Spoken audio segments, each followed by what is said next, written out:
All right, so life in the Great Depression, not easy at all.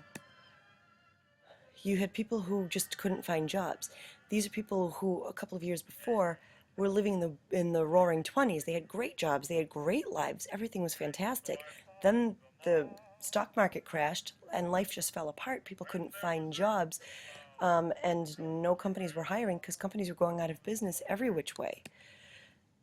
So what do we end up with? We end up with 2 million out of 61.5 million men in this country that abandoned their families. They up and left in order to go try to find a possibility of survival. So unfortunately, what does that leave us with? It leaves us with a lot of moms and kids who are stuck trying to fend for themselves in a situation that's incredibly challenging. Now, here's the thing. These guys are sitting in bread lines. These guys are standing waiting for food. This is how dire life was. It was awful for everybody. The only way that these people could eat was to stand in a line, they called them bread lines, and hope that they didn't run out of free food before they got to the front of the line. Because if you got to the front and the food was out, you're out of luck. There's nothing you could do about that. So again, look at how well dressed these people are. These are people that not long before this were living it up, and now they're living nowhere in cardboard boxes and with no food to eat and no jobs to support their families. So again, many men abandoned their families, leaving women to really live an even more difficult life. All right, so here's the thing. If things are going to be hard for guys, imagine what it's going to be like for women who had been working in the factories and now that the guys were back from work are going to be less desirable. Men didn't want the women in the factories. They felt that if anybody's going to be able to get a job, it should be guys, not women. So even if women did get jobs, they're they were going to get paid a fraction of what guys were going to get paid. So here, many women were abandoned by their husbands, have to support their families. Guys don't want to hire them, and if they do hire them, they don't get paid very well. So things were really, really challenging for moms who were left as single moms during this time period because really, how are they going to get the job done? But there were some perks. This woman named Frances Perkins, she was actually the first female cabinet member.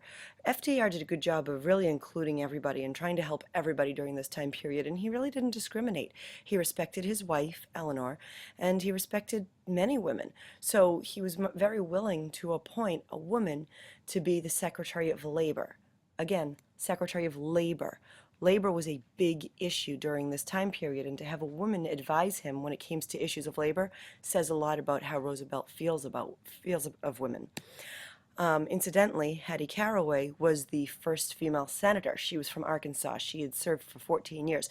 She actually started when her husband died. He had been the senator. She filled his seat and then continued to serve in that role for 14 years afterward.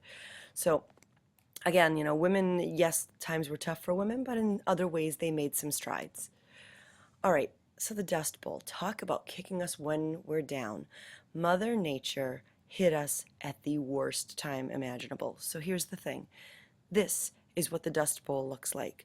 The thing is that in 1931, crops started to die and the soil dried out. It was overworked, and the soil they had cleared in order to farm wheat, but when they cleared the soil, they basically took away all the stuff that was holding the soil down because along comes a drought, which makes the soil very dry.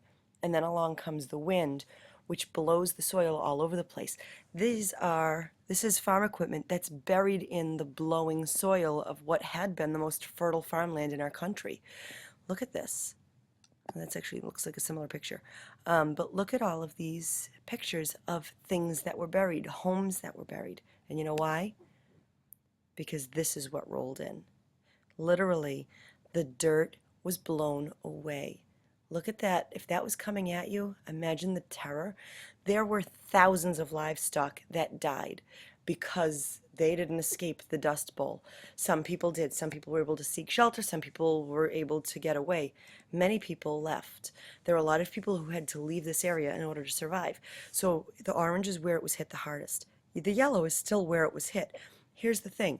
The winds literally lifted the soil, which had been dried to nothing, had taken the soil and blew it so that you would have actually been able to feel the soil here in New York. In fact, there were ships that were off the coast of the Atlantic Ocean, miles out to sea, that were feeling the dust from the soil from the Dust Bowl blow their way, because the winds came from here, picked up the soil, and whoosh, right out. So this is a really awful situation that we're dealing with. Here's a video. Again, you see, this is kind of minor. This isn't even the worst of it, but you could see the sand just going, the dirt going. And imagine that thing coming at you. You don't stand a chance. You got to run for shelter and pray for the best. Imagine that coming rolling over your town. Just crazy. And again, many livestock didn't survive the incident. So this was a really, really bad thing for Americans to have to deal with when things were already incredibly difficult. The timing couldn't have been worse. So a lot of people became migrant workers. They couldn't stay where they were. They had no chance to survive. So they up and left. They moved. They went on the move. Basically, migrant workers are people who move from farm to farm in order to basically find whatever work they can find. They go to other people's farms and they work. So a lot of migrant workers left the area of the Dust Bowl and moved west, many of which went to California or to Washington to find whatever job they possibly could find. Again, you can see kind of a path along the area of where people went in order to escape this thing. All right, so minorities. Life for minorities was the worst, because the fact of the matter is, if people are going to give jobs to anybody, it's going to be the white guys and not the minorities, because people were incredibly racist still back then, and they discriminated against everybody. So women, African Americans, Native Americans, Mexican Americans, they all really had it worse than the average white guy, who still had it really bad. All right, so here is something called the Black Cabinet. Like I said, Franklin Delano Roosevelt, he himself didn't discriminate. He was actually very, very inclusive with other people. So he included many, many African Americans in his cabinet departments.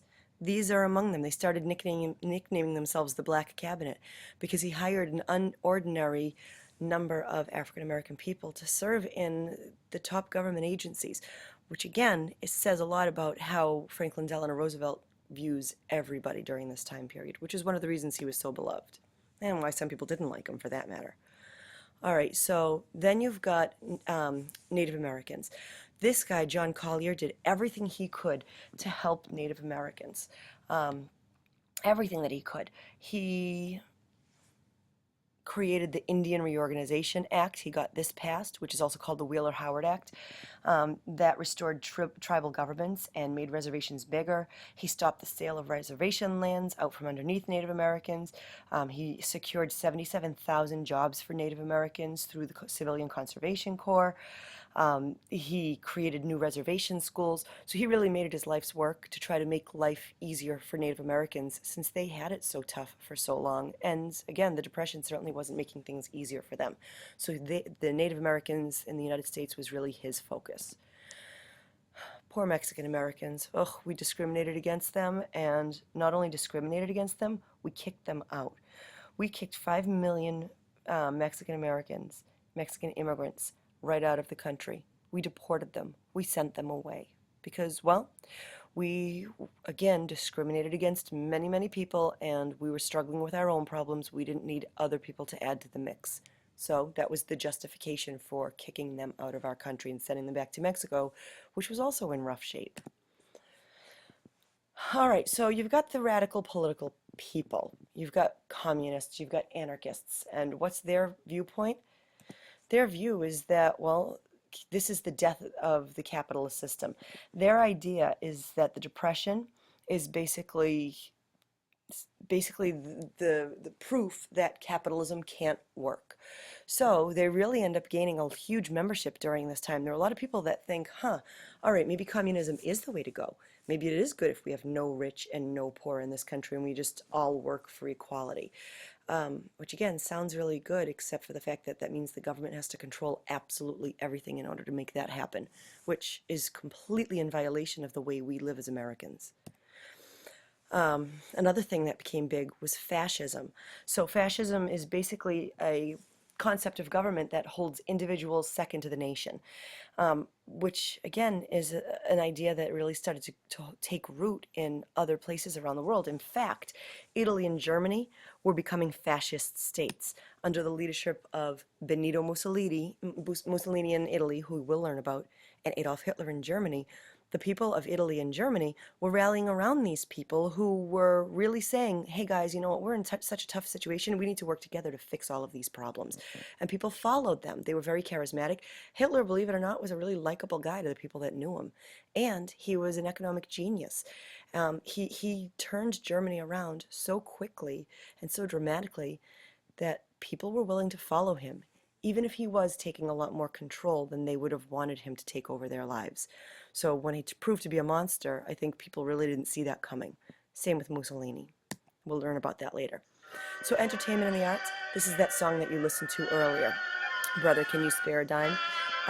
People really focused on kind of how horrible life was during this time, and this song really sums it up. They used to tell me I was building a dream, and so I followed the mob. When there was earth to plow or guns to bear, I was always there, right on the job. They used to tell me I was building a dream, with peace and glory ahead. Why should I be standing in line, just waiting for bread? Once I built a railroad, I made it run, made it race against time. Once I built a railroad, now it's done. Brother, can you spare a dime? All right, so this famous song, this is Bing Crosby. You might know him for like White Christmas or, you know, some other famous songs of the time period. So again, some pretty depressing stuff, but it gets the point across of how people felt during this time period.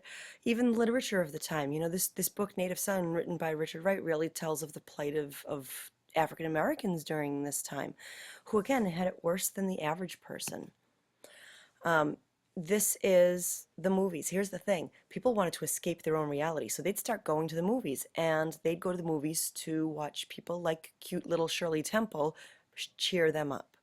Yeah, it cost only a nickel to go to the movies back then, and a nickel was worth it to escape how horrible your life was in order to basically get lost in somebody else's world. So this is the kind of film they would watch. Shall we sing them a song to cheer them up? Our old specialty one. Not today, Mr. Birdie. Oh, come on, darling. Let's try and forget our own troubles and do something for these lads, shall we? All right, I'll try. Oh, you darling. What about the old Kent Road? That's the one. Mackie will play for you. Be good at it, Mac. Every evening at the stroke of me, and the missus takes a little rod, you sigh, oh, wonderful, this is the life. If you saw that little donkey go, when we start the blessed donkey shop, he won't move, so I quickly off. Hell start a whacking and when down he drops. Someone said he wasn't mine to go. So this, by the way, is Shirley Temple and the Little Princess from 1939. And again, the whole idea is that people wanted to just go and be cheered up, go and find another world to live in. And for that matter, they went to Oz too, because in 1939, that's when The Wizard of Oz came out, because people just wanted to escape their reality and head off to the Yellow Brick Road. All right, so for that matter, people also wanted to escape their realities even when they were in their own home. Remember, people would sit around the radio and they'd listen to news broadcasts during the 20s, and they would listen to sports games. Well, they also sat around listening to radio shows, one of the most famous of which was The Lone Ranger. And each, on more than one occasion, had saved the other's life. But they'd never been parted, and as they grew old, they lived in a small two-room shack some distance from town, their lifetime savings hidden in their home. It is night as our story opens. Jake, disturbed by a noise, excitedly awakens his partner. There.